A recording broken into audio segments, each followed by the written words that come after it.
Welcome to বন্ধুরা কর্ণ সুবর্ণ official. তোমাদের সঙ্গে আজকে আমরা আলোচনা করব ঐশ্বরিক আদেশ, অর্থাৎ ঐশ্বরিক মানে ঈশ্বরের আদেশ। আদেশ বা আজ্ঞা হলো এক প্রকার নৈতিক নির্দেশাবলী যা ভগবান, সৎপুরুষ এবং শাস্ত্র কর্তৃক নির্দেশিত। অর্থাৎ আদেশ কি? আদেশ হলো এক প্রকারের নির্দেশ বলি বা নিয়ম যা ভগবান এবং সৎ পুরুষ এবং শাস্ত্র কর্তৃক নির্দেশিত হয়েছে। তো তোমাদেরকে একটা গল্পের মাধ্যমে আমি এটাকে তুলে ধরবো কিভাবে ঐশ্বরিক আদেশের মাধ্যমে ভগবানকে পাওয়া যায়।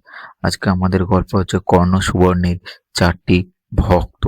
ভগবান স্বামীনারায়ণের ভক্ত মূলত রোহিত বিশ্বাস শেঠ মেমকা নামে সেটা কর্ণ সুবর্ণ গ্রামে বাস করতেন।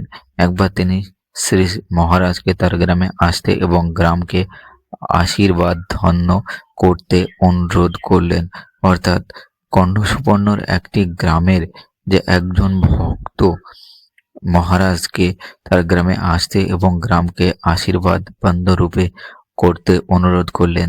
শ্রীজি মহারাজ মৌলজি শেঠের প্রতি ভালোবাসায় সন্তুষ্ট হয়ে এবং তার ইচ্ছাকে সম্মান দিয়ে সেখানে যাওয়ার ব্যবস্থা করতে বললেন। মৌলজি শেঠ খুশি হয়ে কর্ণ সুবর্ণ ফিরলেন এবং মহারাজের অভ্যর্থনার জন্য প্রয়োজনীয় প্রস্তুতি নিলেন। শ্রীজি মহারাজ বহু সংখ্যক সাধু ও ভক্তকে নিয়ে পৌঁছলেন। ওই গ্রামের অন্যান্য সৎসঙ্গী বাসিন্দা ছিলেন হংসরাজ সুথার, শ্যাম আগলো ও শ্যাম কনসাগরও। তারা সকলে মিলে মহারাজ ও তার সকল সঙ্গে 3 দিন ধরে সেবা করলেন।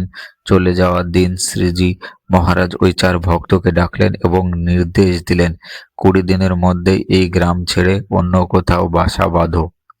অর্থাৎ সেই যে মহারাজ তিনি হচ্ছে একজন ঐশ্বরিক আদেশ হিসেবে পালন করলেন। তিনি সেই ভক্তকে বললেন 20 দিনের মধ্যে তোমরা এই গ্রাম ছেড়ো, কারণ এই গ্রামের প্রতি এক ধরনের সমস্যা আসতে চলেছে।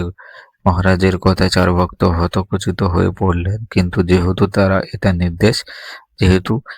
নির্দেশ তাই তারা সবাই জিনিসপত্র নিয়ে ঠিক কর্ণ সুবর্ণ গ্রাম ছেড়ে চলে গেলেন। ঠিক 21 দিনে বাবাজির নেতৃত্বাধীন গাইকোয়াড়ের সেনাবাহিনী সারা গ্রাম লুট করলো।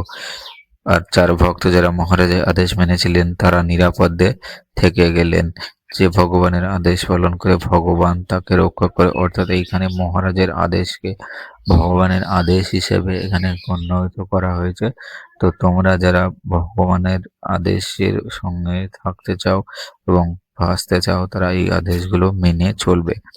আমরা পরে দেখি আমাদের পরের কাহিনী, সৎপুরুষের আদেশ। একবার যোগী মহারাজ মুম্বাইয়ের এক দারদার মন্দিরে ছিলেন। অনেক মুমূর্ষু ও ভক্তজন তার দর্শন লাভ ও আশীর্বাদ নেওয়ার জন্য আসতেন।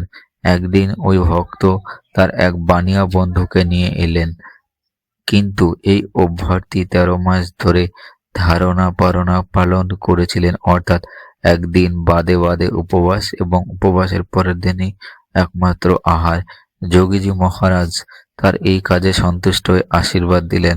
তিনি চলে যাওয়ার পর যোগীজি মহারাজ ভক্তদের উদ্দেশ্যে বললেন, সৎপুরুষের নির্দেশ মাত্র একদিনের উপবাস সারা বছরের ধারণা পালনের ফলে সমান।